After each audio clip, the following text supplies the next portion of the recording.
आज 1 जुलाई की तारीख बेहद खास, क्योंकि काफी कुछ बदलने जा रहा है। ऐसे में अगर हम कानून की बात करें तो फिलहाल अब तमाम ऐसी धाराएं हैं जिसमें बदलाव किया गया है। क्या जानकारी, क्या अपडेट?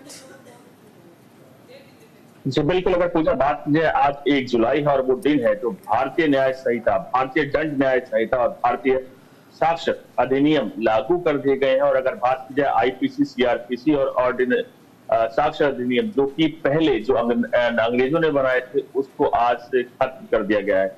आपको याद होगा, इसको लेकर बड़ा बवाल हुआ था, बहुत दोनों बीचों में, सत्ता पक्ष और विपक्ष में, दोनों ने इसको लेकर लगातार तंज पे तंज करते थे। लेकिन अब आज वो दिन आ गया। एक्चुअली इसको लागू करना इतना आसान नहीं था, क्योंकि अगर बात की जाए भारत की, तो आईपीसी, सीआरपीसी तमाम चीजें ड्रिवन होती हैं, चलाई जाती हैं, जिससे कहीं ना कहीं लोगों के दिमाग में, जहन में वो चीज बसी हुई थी। तो इसको लेकर जब जैसे ही बिल पास किया गया था संसद भवन में, तो उसके बाद से कहीं ना कहीं तमाम चीजों की तैयारियां भी शुरू कर दी गई हैं। आपको याद होगा, कई पुलिस अधिकारियों को उसको लेकर पहले से ट्रेन किया जा रहा था। तो और आज वो दिन निश्चित किया गया था, यानी 1 जुलाई को, कि तमाम तीनों कानून जो शुद्ध तौर पर देसी हैं, उनको आज से लागू किया जाएगा। देश में कानून को लेकर बड़ी खबर है, बड़ा बदलाव है। अब तमाम जो अनुच्छेद थे, आईपीसी थी, वो अब अलग अलग, जैसे आपको याद होगा, मर्डर के लिए 302 यूज किया जाता था, लेकिन अब इस आईपीसी में या भारतीय न्याय संहिता में अलग है वो।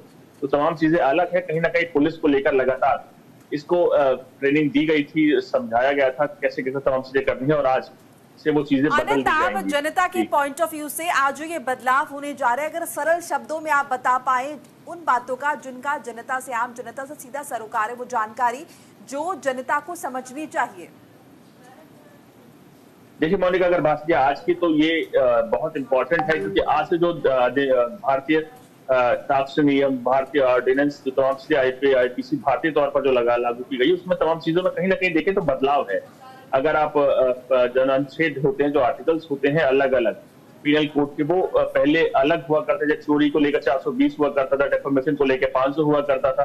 तो उसके अनुसार उसकी आगे की सजा दी जाती थी। इसमें वो चीजें अलग है, क्योंकि पहले जो थे वो लॉस बहुत ज्यादा थे, उनको खत्म करके कुछ लिमिटेड लॉस जो आज के समय पर बनाए गए हैं, उनको कुछ को ऐड किया गया, और कुछ जो आज के समय वैलिड नहीं है, तो उनको खत्म किया गया। तो कहीं ना कहीं तमाम चीजों को देखते हुए, तमाम संरचना को देखते हुए आज का दिन बहुत इंपॉर्टेंट है। और अगर आम नागरिक की अगर बात की है, तो आपको सबसे पहली बड़ी बात ये इसमें समझनी होगी कि कहीं ना कहीं कोशिश की गई है, जो भी क्रिमिनल है उनको कठोर से कठोर सजा दी जाए, इंसाफ जल्दी से जल्दी दिया जा सके।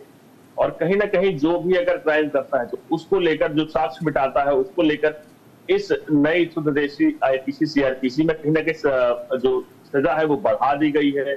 और जो पहले होता था कि कोई मार के भाग जाता था, उसको लेकर आपको याद होगा ट्रक ड्राइवर्स ने कितना, उसको लेकर गाड़ी वालों ने कितना सा उसको लेकर प्रदर्शन किया था। उसमें भी अगर इसकी बात किया, तो यहाँ पे कोई मार के अगर भाग जाता तो उसके लिए कड़ी सजा होगी, आपको उसको एडमिट कराना होगा।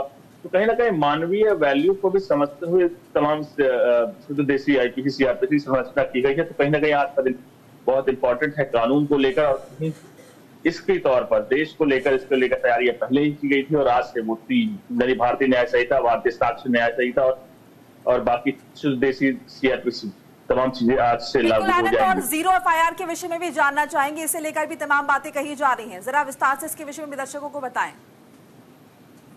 देखिए, जीरो एफआईआर की अगर बात की, तो जीरो एफआईआर को सुविधा दी गई है, जिसमें आप देश के किसी भी हिस्से से आप अपने ऊपर हुए किसी भी अपराध को दर्ज करा सकते हैं। अगर महिलाओं की बात की जाए, अगर उनके ऊपर कोई भी अपराध होता है, तो देश के किसी भी हिस्से, जैसे आज आप नोएडा में बैठे हैं, नोएडा में आपके साथ कोई अपराध होता, तो देश के किसी भी हिस्से में, चाहे गोवा में, चाहे जम्मू कश्मीर में, चाहे अरुणाचल में, चाहे गुजरात में, कहीं भी उसको जीरो एफआईआर दर्ज करा सकते हैं।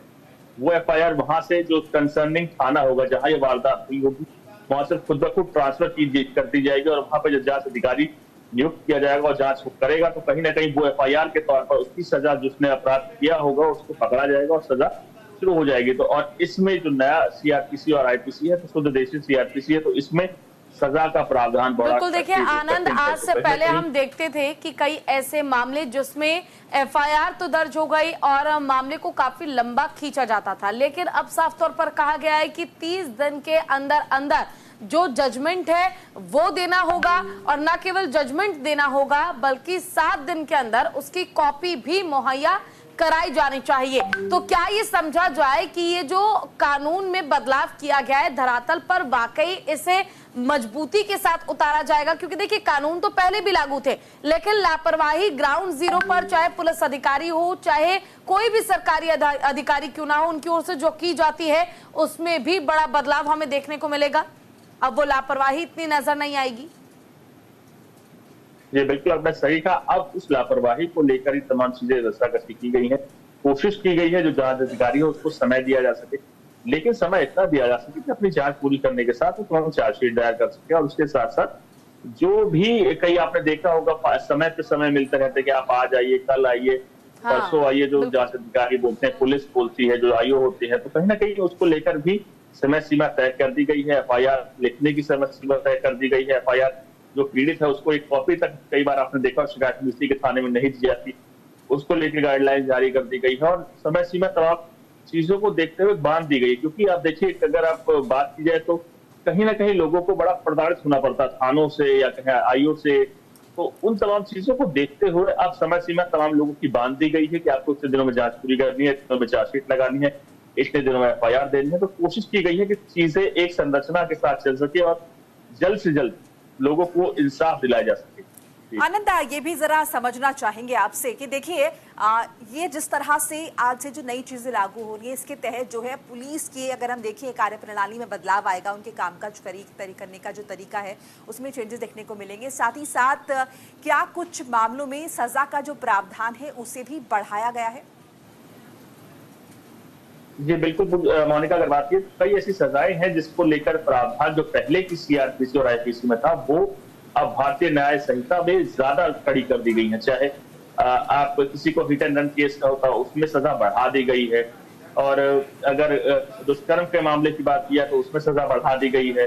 तो ऐसे कई मामले हैं जिसमें सजा बढ़ा दी गई है कि इसमें अगर भारतीय न्याय संहिता की अगर बात बने रहिए हमारे साथ।